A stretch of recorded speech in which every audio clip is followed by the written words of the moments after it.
સર્વ હરિભક્તોને જય શ્રી સ્વામિનારાયણ. મનુષ્યના જીવનમાં એક અજીબ વાત છે. માણસે દુનિયાના ઘણા સુખો જોયા.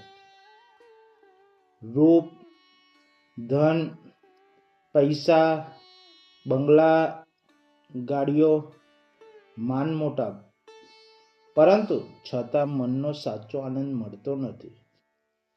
કારણ શું છે? કારણ એ છે કે આ બધા સુખો પ્રકૃતિના સુખો છે. પ્રકૃતિમાંથી ઉત્પન્ન થયેલા છે અને એક દિવસ પ્રકૃતિમાં જ લય પામી જાય છે. એટલે આ બધું નાશવંત છે. આજે છે, કાલે નથી.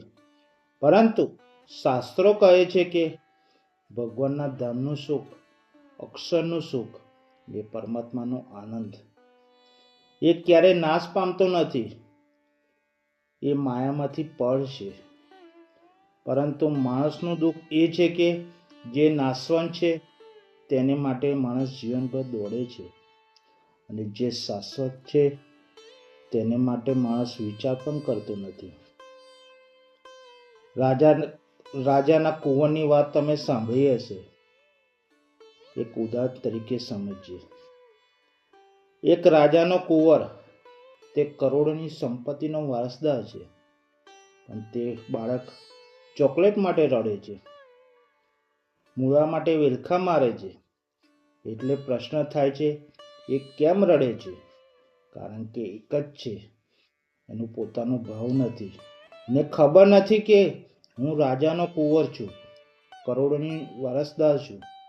જે દિવસે એને ભાન થાય છે એ દિવસ ચોકલેટ માટેનું રડવું બંધ થઈ જશે. આપણું જીવન પણ આવું જ છે. આપણે પણ એવું જ કરીએ છીએ.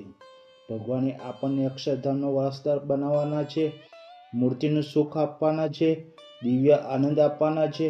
પણ આપણે શું માગીએ છીએ? આ ધંધો કરું, આ નોકરી કરું, અહીં જાઉં, વિદેશ જાઉં, ઓસ્ટ્રેલિયા જાઉં, અમેરિકા જાઉં, આ બધું પૂછીએ છીએ. આ પ્રશ્નો સાંભળીને સંતોના હૃદયમાં પણ દુઃખ થાય છે, કારણ તેઓ જાણે છે કે આપણે અનાદિ મુક્ત બનવા માટે જન્મ લીધેલો છે. એક રાજા પોતાના પુત્રને ગાદી પર બેસાડવા માંગે છે.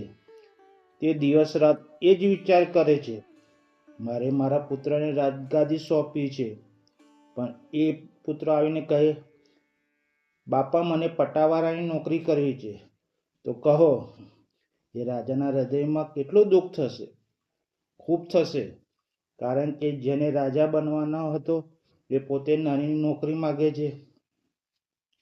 ભગવાન પણ એવી જ લાગણી. ભગવાન પણ આપણને દિવ્ય સુખ આપવાનું વિચારે છે, અક્ષરધામ આપવાનું વિચારે છે. પરંતુ આપણે નાની નાની વસ્તુ પાછળ દોડીએ છીએ, ત્યારે ભગવાનને પણ દુઃખ થાય છે. સાચું ભાન શું છે?